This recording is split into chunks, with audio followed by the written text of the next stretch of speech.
अस्सलाम वालेकुम रहमतुल्लाह। मैं हूं इरफान खालिद, डिस्ट्रिक्ट राजनपुर से। PQNK फार्मिंग पर खुशामदीद। इस वक्त हम अपने फील्ड में मौजूद हैं, जहां हम PQNK या पायदार कुदरती निज़ाम काश्तकारी के साथ बगैर किसी परचेज इनपुट के काश्तकारी करते हैं। इस वक्त जो मेरे पीछे आपको फील्ड नज़र आ रहा है, इसको हमने डे फर्स्ट से लेकर चल रहे हैं, आपके साथ इसका डाटा वगैरह शेयर कर रहे हैं। तो ये जो फील्ड है, इसके अंदर कपास की और मूंग दाल की इंटरक्रॉपिंग है। तो इस वक्त मेरे पीछे आप देख रहे हैं, ये जो फील्ड नज़र आ रहा है, ये मूंग बीन का पौधा है, दाल मूंग का। तो इस वक्त ये तकरीबन अप्रॉक्सीमेटली 40 डेज़ की हो चुकी है और इस वक्त ये फ्रूटिंग पर आ चुकी है। तो इस वक्त आज जो मंथ चल रहा है वो इस वक्त जून चल रहा है और जून की आज 19 तारीख है। इस वक्त जो टेम्परेचर है यहाँ पे हमारे यहाँ, वो तकरीबन 48 प्लस के अंदर टेम्परेचर है और जो फील है उसका 50 प्लस के अंदर फील हो रहा है। तो गर्मी इंतहाई शदीद है और उसके अलावा हवाएं रुकी हुई हैं, हब्स चल रही है और उसकी वजह से जो है इस वक्त जो ओवरऑल क्रॉप्स हैं वो स्ट्रेस का शिकार हैं, बहुत ज़्यादा दबाव के अंदर हैं। तो इस वक्त ये जो फील्ड है हमारा, इसके अंदर कॉटन की इंटरक्रॉपिंग थी।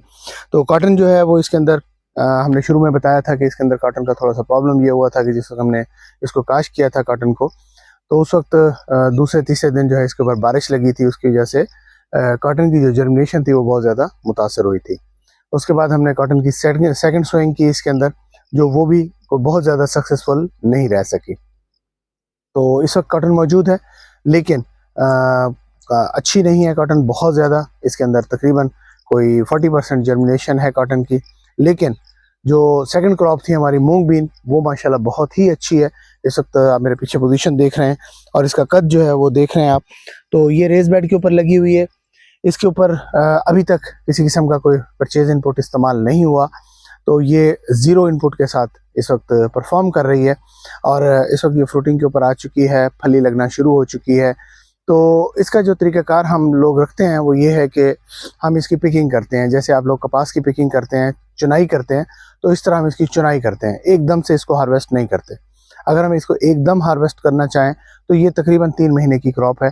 3 महीने के बाद 90 डेज़ के बाद ये इस काबिल हो जाती है कि आप इसको हार्वेस्ट कर सकें मुकम्मल तौर पे। लेकिन 40 डेज़ के बाद ये फ्रूटिंग पर आ जाती है। जैसे अभी फ्रूटिंग इसने स्टार्ट कर दी है, यानी कि फली लगना इसके ऊपर शुरू हो गई है। तो उसके बाद जो है ये तकरीबन कोई अगले 10 से 15 दिन के अंदर इसकी फली जो है ना वो मैच्योर होना शुरू हो जाएगी। यानी कि 2 महीने के बाद क्रॉप इस काबिल हो जाती है कि आप इसकी चुनाई शुरू करवा सकते हैं। तो अगर आपके पास लेबर अवेलेबल है तो बेस्ट ऑप्शन ये है कि आप इसकी चुनाई करवाएं। हाथ से चुनाई पिकिंग करवाते हैं, पर केजी के हिसाब से हम इसकी लेबर से पिकिंग करवा लेते हैं और उसके बाद जो है ना इसकी 2 पिकिंग के बाद जब थर्ड पिक की बारी आती है उस वक्त हम इसको मुकम्मल तौर पे हार्वेस्ट कर लेते हैं। फिर बाद में एकदम जो है ना वो थ्रेशर के साथ इसको इसकी जो है ना वो थ्रेशिंग करवा लेते हैं हार्वेस्टिंग करने के बाद, ताकि इसका दाना वगैरह निकाल लेते हैं। तो अगर हम इस तरह से ना करें तो फिर इसकी एवरेज जो है पैदावार वो बहुत कम हो जाती है। तो इस वक्त अल्हम्दुलिल्लाह इसकी जो पोजीशन है, ये देखें, अगर आपको मैं करीब से दिखा सकूं तो इसके अंदर इस वक्त मौसम की वजह से जो है वो स्ट्रेस आ रहा है। ये देखें, फली लगना शुरू हुई है, ये इसके ऊपर फली लगना शुरू हो गई है, ये देखें। लेकिन इस वक्त टेम्परेचर जो है वो इतना हाई है, तो टेम्परेचर की वजह से जो है ना ये फली जो है वो कहीं कहीं खुश्क होना शुरू हो गई है। तो इसके लिए जो आइडियल टेम्परेचर है, जिस वक्त इसको फूल और फल लगना चाहिए, उस वक्त आइडियल टेम्परेचर इसका 35 डिग्री सेंटीग्रेड होना चाहिए। लेकिन क्योंकि इस वक्त मौसम ओवरऑल पाकिस्तान में आपको पता है जैसे कि बहुत ज़्यादा अपसेट चल रहा है, कभी एकदम टेम्परेचर डाउन हो जाता है, कभी एकदम टेम्परेचर रेज हो जाता है। तो उस सूरत के अंदर ये जो क्रॉप है इसको प्रॉब्लम होती है। तो जिस वक्त टेम्परेचर बहुत ज़्यादा हो जाता है तो उस वक्त ये शेडिंग करना शुरू कर देती है, यानी कि इस फल को खुश्क करके गिराना शुरू कर देती है। और अगर मौसम बहुत अच्छा हो तो तब ये फ्लावरिंग बहुत अच्छी करती है। तो लेकिन इस वक्त फ्लावरिंग स्टार्ट हो चुकी है, फ्रूटिंग स्टार्ट हो चुकी है, लेकिन मौसम की टेम्परेचर की वजह से जो है वो सस्टेन नहीं हो रही, रुक नहीं पा रही। तो तकरीबन मोर देन 50% जो है वो शेडिंग कर रहा है।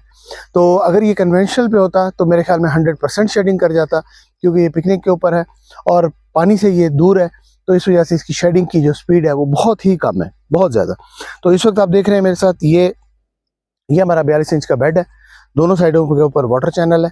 इस वाटर चैनल के अंदर हम पानी लगाते हैं और ये जो बेड है इसके ऊपर सिर्फ और सिर्फ मॉइस्चर जो है ना, वो नमी जो है वो पहुंचती है, बेड के ऊपर हम पानी नहीं चढ़ाते। तो इस वक्त ये फील्ड जो है वो अल्हम्दुलिल्लाह तसल्ली बख्श कंडीशन के अंदर है। अगर इसके अंदर सिंगल क्रॉप होती, जैसे हमने कॉटन लगाई थी इसके अंदर, तो कॉटन जो है वो हमारी तो वैसे ही 40% जर्मिनेट हुई है, तो इट्स मीन कि आपका लॉस पहले दिन से रजिस्टर्ड हो चुका था। तो अब यह है कि आपके पास सेकंड ऑप्शन मौजूद है कि हमारे पास जो है ना मूंग बीन मौजूद है। तो मूंग बीन जो है कुछ एक्सपेंस जो है वो बेयर कर लेगी, उठा लेगी, और कुछ कॉटन जो है ना आपको जो है ना वो पे बैक कर जाएगी। तो इस तरह से ओवरऑल जो है ना वो आप बड़े नुकसान से बच जाएंगे। तो इसलिए हम अक्सर फार्मर्स को ये मशवरा देते हैं कि कभी भी एक फसल के ऊपर रिलाय ना करें, हमेशा इंटरक्रॉपिंग की तरफ जाएं और 2 फसलें लगाएं, 3 फसलें लगाएं। जितनी ज़्यादा फसलें आप मैनेज कर सकते हैं उतनी फसलें आपको लगानी चाहिए इसके अंदर, ताकि जो है अगर एक फसल हमें धोखा दे जाती है मौसम की वजह से या किसी भी वजह से, तो दूसरी सेकंड क्रॉप जो है वो हमें जो है ना उस नुकसान से बचा सके।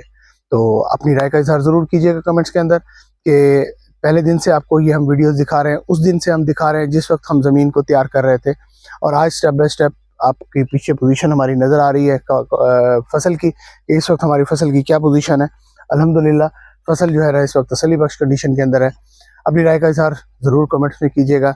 अगर कोई आपकी सजेशन हो तो हम उसको रिकॉर्ड करेंगे। तो बहुत शुक्रिया, हमारे साथ रहिएगा। मियां इरफान, डिस्ट्रिक्ट राजन।